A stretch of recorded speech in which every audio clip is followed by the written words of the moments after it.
नमस्कार, स्वागत है आपका। आप देख रहे हैं द न्यूज और मैं रानी गुप्ता आपके साथ। इस बीच पश्चिम बंगाल से जुड़ी बड़ी खबर सामने आ रही है। आपको बता दें कि पश्चिम बंगाल में पंचायत चुनाव तो बीत चुके हैं, लेकिन हिंसा की बात करें तो अभी भी हिंसा जारी है, हिंसा थमी नहीं है। लगातार जो मौत के आंकड़े हैं वो बढ़ते हुए नजर आ रहे हैं, तो वहीं घायल लोगों की भी संख्या बढ़ रही है। इस बीच गृह मंत्रालय ने ममता बनर्जी के आरोपों का जवाब दिया है। गृह मंत्रालय ने कहा है कि जहां जहां अर्धबल सैनिकों की तैनाती रही, उन क्षेत्रों में हिंसा देखने को नहीं मिली है, वहां पर शांति से चुनाव हुए हैं। लेकिन जहां पर फोर्सेस तैनात नहीं थी, वहां पर भारी संख्या में हिंसा देखने को मिली है। आपको बता दें, इसी के साथ ही कांग्रेस नेता अधीर रंजन चौधरी भी लगातार टीएमसी सरकार पर हमलावर हैं। उन्होंने ममता बनर्जी सरकार पर जमकर निशाना साधा है। जिस तरीके से पश्चिम बंगाल के पंचायत चुनावों में हिंसा बढ़ रही है, तमाम कांग्रेस के कार्यकर्ता घायल हुए हैं, बीजेपी के कई कार्यकर्ता घायल हुए हैं, इसी के साथ ही सीपीआईएम के कार्यकर्ता भी घायल हुए हैं। इस बीच तमाम पार्टी के जो नेता हैं वो लगातार ममता बनर्जी पर आरोप लगा रहे हैं, चाहे हम बीजेपी की बात करें या फिर कांग्रेस नेता अधीर रंजन चौधरी की बात करें। लेकिन कांग्रेस नेता राहुल गांधी अभी तक इस मामले को लेकर के खामोश है। राहुल गांधी जो कभी खेतों में हल चलाते हुए दिखाई दे रहे हैं, ट्रैक्टर जोतते हुए दिखाई दे रहे हैं, जो कभी मणिपुर पर जा रहे हैं, लेकिन वो बंगाल को लेकर के बिल्कुल खामोश है। तो इसी के साथ ही तमाम बड़ी विपक्षी पार्टियां भी लगातार बंगाल में हो रही हिंसा को लेकर के चुप्पी साधे बैठी हुई है। इस बीच देखने को मिल रहा है कि ये मांग की जा रही है बीजेपी नेताओं के द्वारा कि बंगाल में राष्ट्रपति शासन लागू कर दिया जाना चाहिए, क्योंकि पश्चिम बंगाल में ममता सरकार से स्थिति बिल्कुल भी नहीं संभल रही है। आपको बता दें कि अधीर रंजन चौधरी ने बड़ा हमला बोलते हुए सीधे तौर पर टीएमसी पर बड़ा आरोप लगा दिया है। जिस तरीके से राज्य में हिंसा हो रही है, उसको लेकर के जम करके हमला ममता सरकार पर बोला है। सुनिए कांग्रेस नेता अधीर रंजन चौधरी क्या कह रहे हैं। Ruling party in cahoots with the police administrations, somewhere in direct participation of the police administration, leave alone the genuflecting election commission of Bengal has unleashed a reign of terror in an unprecedented way, which had already taken a toll of 26 innocent people and hundreds of fatally injured have been admitted in the hospital also. So that political environment and the electoral environment in Bengal has been simply vitiated by violence and violence and violence. It is nothing but a mockery of democracy. It's a travesty of Panchayat election, and virtually it is a glaring example of electoral depredations. आपको बता दें, पश्चिम बंगाल के पंचायत चुनाव में हिंसा की घटनाओं से ममता सरकार से लेकर राज्य चुनाव आयोग तक की टेंशन बढ़ गई है। बीजेपी ने हिंसा के लिए राज्य चुनाव आयोग और ममता सरकार को जिम्मेदार ठहराया है। इसके साथ ही बंगाल में राष्ट्रपति शासन लगाने की मांग तक कर दी है। इस संबंध में गृह मंत्रालय को भी पत्र लिखकर हस्तक्षेप की मांग की गई है। वहीं टीएमसी ने केंद्रीय बल को लेकर सवाल उठाए हैं। टीएमसी ने यह पूछा है कि हिंसा के वक्त केंद्रीय बल कहां थे। इन सब के बीच अब केंद्रीय गृह मंत्रालय ने बयान जारी कर दिया है। गृह मंत्रालय ने यह साफ किया है कि पंचायत चुनाव में उनकी तैनाती वाले बूथों पर कोई हिंसा नहीं हुई है। गृह मंत्रालय के सूत्रों का कहना है कि जिन बूथों पर सीएपीएफ तैनात की गई थी, वहां कोई अप्रिय घटना या हिंसक घटना नहीं हुई है। यदि माहौल बिगाड़ने की कोशिश की गई तो तुरंत शांति बहाल कर दी गई।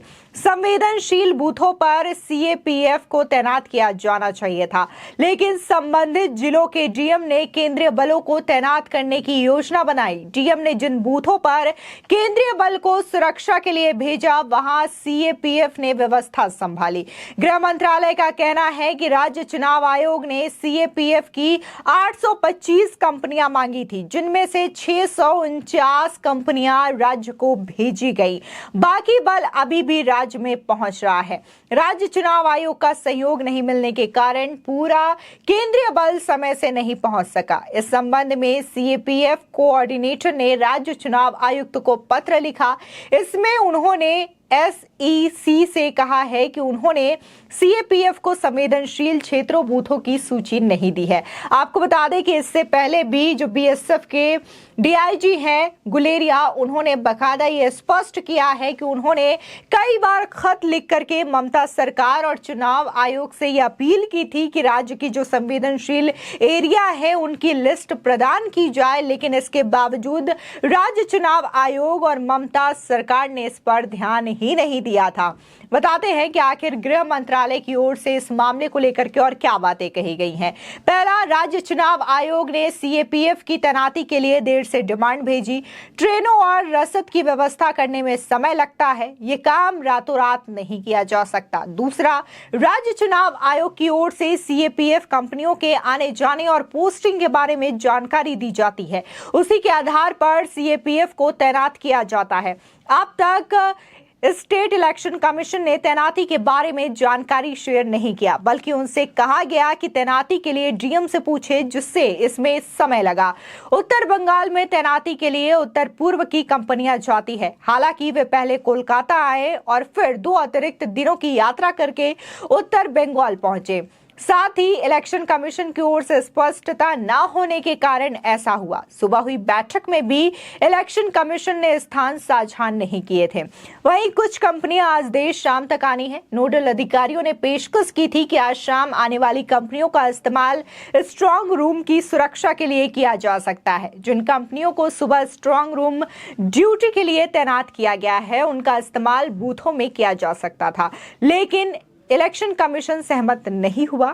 इसी के साथ ही देखने को मिल रहा है कि राज्यपाल सीवी आनंद बोस ने कहा है कि मैंने जमीन पर जो देखा वो बहुत परेशान करने वाला है। वहां हिंसा और हत्याएं हो रही हैं। एक बात जो मैंने देखी वो ये है कि गरीब लोग ही मारे जाते हैं, हत्यारे भी गरीब है। हमें गरीबी को खत्म करना चाहिए, लेकिन इसके बजाय हम गरीबों को मार रहे हैं। बंगाल इसका हकदार नहीं है। इसी के साथ ही बीजेपी नेता और विपक्ष के नेता शुभेंदु अधिकारी ने कहा कि वो मंगलवार को हाईकोर्ट के चीफ जस्टिस से शिकायत करेंगे। उन्होंने कहा कि बंगाल में लोकतंत्र की हत्या हो चुकी है। इस चुनाव को आयोग ने ममता बनर्जी के साथ मिलकर पूरी तरीके से नष्ट कर दिया है। बीजेपी बंगाल में लोकतंत्र की बहाली चाहती है। कलकत्ता हाईकोर्ट ने केंद्रीय बल की तैनाती का आदेश दिया था। राज्य सरकार इसे चुनौती देते हुए सुप्रीम कोर्ट चली गई, लेकिन कोर्ट ने इस पर कड़ी टिप्पणी दी। गृह मंत्रालय ने बिना लागत के अर्धसैनिक बल भेजा, लेकिन राज्य सरकार ने उनका उपयोग तक नहीं किया। राज्य सरकार ने वास्तव में केंद्रीय बलों के खिलाफ युद्ध छेड़ दिया। केंद्रीय बलों को साजो सामान समर्थन नहीं दिया गया। उन्होंने इस चुनाव का मजाक उड़ा करके रख दिया है। वहीं दूसरी ओर बंगाल चुनाव आयुक्त राजीव सिन्हा ने हिंसा की घटनाओं के लिए केंद्रीय गृह मंत्रालय को जिम्मेदार ठहराया। उन्होंने कहा कि अगर केंद्रीय पुलिस बल समय पर पहुंच गई होती तो राज्य में हिंसक घटनाएं न हुई होती। उन्होंने कहा कि हिंसा भड़काने वालों के खिलाफ केस दर्ज किया जाएगा। आपको बता दें कि पंचायत चुनाव में हिंसा को लेकर पश्चिम बंगाल कांग्रेस के अध्यक्ष अधीर रंजन चौधरी ने आरोप लगाते हुए कहा कि सत्तारूढ़ पार्टी टीएमसी ने आतंक की बारिश शुरू कर दी है, जिसमें 26 लोगों की मौत हो गई है और सैकड़ों लोग बुरी तरीके से जख्मी हो गए हैं, जिन्हें हॉस्पिटल में एडमिट कराया गया। राजनीतिक और बंगाल में चुनावी माहौल हिंसा का रहा है। ये पंचायत चुनावों का मजाक है और वस्तुतः ये चुनावी लूट खसोट का एक उदाहरण है। वहीं अगर बात हम बीजेपी विधायक अग्निमित्रा पॉल की करें तो उन्होंने कहा कि बूथों पर सीसीटीवी कैमरे नहीं थे, राज्य पुलिस भी मौजूद नहीं थी। आज 18 लोगों की हत्या कर दी गई। हम हमने घटना के संबंध में राज्य चुनाव आयोग को खत लिखा। बीजेपी ने केंद्रीय गृह मंत्री अमित शाह को भी पत्र लिखा और राज्य में लोकतंत्र बहाल करने के लिए उनके हस्तक्षेप की मांग भी की है। आपको बता दें, दरअसल गृह मंत्रालय ने सीधे तौर पर ममता सरकार को इस पूरे मामले को लेकर के, इस हिंसा को लेकर के रिपोर्ट मांगी है। इसी के साथ ही गृह मंत्रालय ने बकायदा बीजेपी नेताओं और कार्यकर्ताओं से भी बात की है, इसके बारे में डिटेल्स ली है कि आखिर बंगाल में क्या चीजें हुई हैं। आपको बता दें, हालांकि पश्चिम बंगाल में चुनावी हिंसा का एक लंबा रिकॉर्ड रहा है, इतिहास रहा है। साल 2003 के पंचायत चुनाव के दौरान 76 लोगों की मौत हुई थी।